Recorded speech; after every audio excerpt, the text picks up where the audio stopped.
அண்மை செய்தியை பார்த்துக் கொண்டிருக்கிறோம். கரூரில் விஜய் பரப்புரையின் போது கூட்ட நெரிசல் ஏற்பட்டது. விஜய் மீது காலணி வீசப்பட்ட விவகாரத்தில் கரூரில் விஜய் பரப்புரையின் போது கூட்ட நெரிசல் ஏற்பட்ட போது விஜய் மீது காலணி வீசப்பட்ட விவகாரத்தில் பாதுகாப்பு குறைபாடு என உயர்நீதிமன்ற மதுரை அமர்வில் தாவேக பொதுச் செயலாளர் புசி ஆனந்த் வழக்கு தொடர்ந்திருக்கிறார். இது தொடர்பான மேலும் விரிவான தகவல்களை எமது செய்தியாளர் சரவணன் வழங்க கேட்போம். சரவணன், விரிவான தகவல்கள்.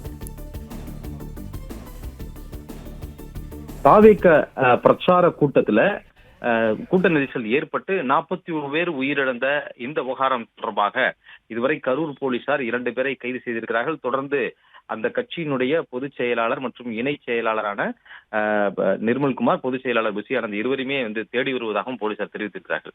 மற்றொரு பக்கம் இங்கே பாதுகாப்பு குறைபாடுகள் இருந்ததா அல்லது எதனால் இந்த சம்பவம் நடந்தது என்பது தொடர்பாக தமிழக அரசால் ஒரு நபர் ஆணையம் அமைக்கப்பட்டு விசாரணை நடத்தப்பட்டு வருகிறது. இந்த நிலையில விஜய்க்கு வழங்கப்பட்ட வைப்பிரிவு பாதுகாப்பு அது அவர்கள் வைப்பிரிவு பாதுகாப்பு அப்பொழுதும் உடன் இருந்திருக்கிறார்கள்.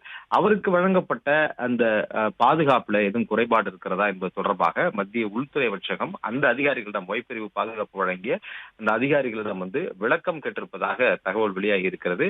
அன்றைய தினத்துல அந்த பிரச்சாரம் தொடங்கும் பொழுது விஜயினுடைய வாகனம் வந்த பொழுது காலணிகள் வீசப்பட்டதாகவும் அங்கே வெளிநபர்கள் திட்டமிட்டு நடத்துவதற்கு ஒரு சதி செயலில் ஈடுபடுவதற்கு வந்ததாகவும் உயர்நீதிமன்றத்தில் கட்சியின் சார்பில் ஒரு வழக்கை மனுவை தாக்கல் செய்திருக்கிறார்கள். இது விசாரணைக்கு வர இருக்கிறது. இந்த நிலையில் தான் இந்த விவகாரம் தொடர்பாக உள்துறை அமைச்சகம் ஒரு விளக்கம் கேட்கிறது. விஜயினுடைய பாதுகாப்பு அதிகாரிகளிடம் ஒரு விளக்கம் கேட்கிறது. அங்கு உரிய பாதுகாப்பு செய்யப்பட்டிருந்ததா, அந்த இடத்துல இருந்த பாதுகாப்பு குறைபாடுகள் என்ன, வழக்கமாக இது போன்ற இந்த ஒய் பிரிவு, ஒய் பிளஸ் இசட் போன்ற அந்த பாதுகாப்பு பிரிவுகள் வழங்கக்கூடிய தலைவர்கள் ஒரு இடத்திற்கு சென்றால் முன்னதாகவே சென்று அங்க இருக்கக்கூடிய பாதுகாப்பு குறைபாடுகள் எதுவும் இருக்கிறதா, அவற்றை நிவர்த்தி செய்வதற்கான வழி என்ன என்பதை எல்லாமே அந்த பாதுகாப்பு கொடுக்கக்கூடிய அந்த பிரிவினர் தான் நேரில் சென்று ஆய்வு செய்து அதற்கான தீர்வுகளை நடவடிக்கைகளை மேற்கொள்வார்கள். அதன்படி விஜய்க்கு வழங்கப்பட்ட அந்த வைப்பிரிவு பாதுகாப்பு முன்னதாகவே சென்று ஆய்வுக்குட்படுத்தி இருக்கக்கூடும்.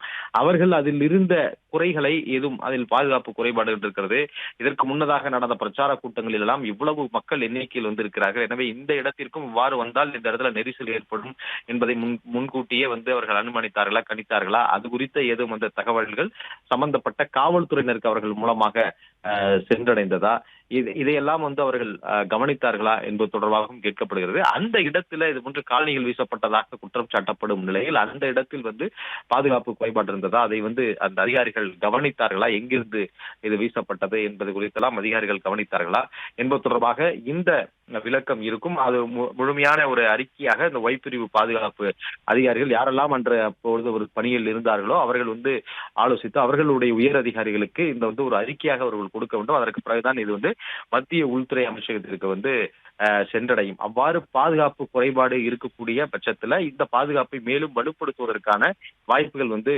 அதிகமாகவே இருக்கிறது. 8 முதல் 11 பேர் கொண்ட இந்த மத்திய ரிசர்வ் படையை சேர்ந்த இந்த வைப்பிரிவு அதிகாரிகள் தான் தொடர்ந்து சுழற்சி முறையில அவருக்கு பாதுகாப்பு வழங்கி கொண்டிருக்கிறார்கள். அவருடைய வீட்டிற்கு அருகிலே தான் அவர்களுடைய முகாம் அலுவலகம் இருக்கிறது. அவருடைய இந்த அரசியல் தொடர்பான நிகழ்வுகள் அவர் கலந்து கொள்ள செல்லும் பொழுது அவருடனேயே அந்த குழுவினர் சென்று வருகிறார்கள்.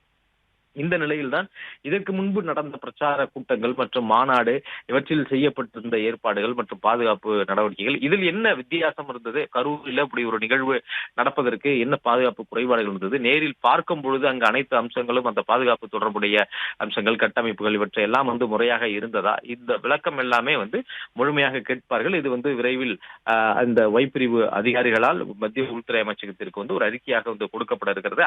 அதன் அடிப்படையில விஜய்க்கு பாதுகாப்புகள் அதிகரிப்பதற்கான வாய்ப்புகள் இருப்பதாகவும் தகவல் வெளியாகியுள்ளது. பிளே ஸ்டோர் மற்றும் ஆப் ஸ்டோரில் இருந்து பாலிமர் செயலியை QR கோடு மூலம் பதிவிறக்கம் செய்யுங்கள். செய்திகளை உடனுக்குடன் பெறுங்கள்.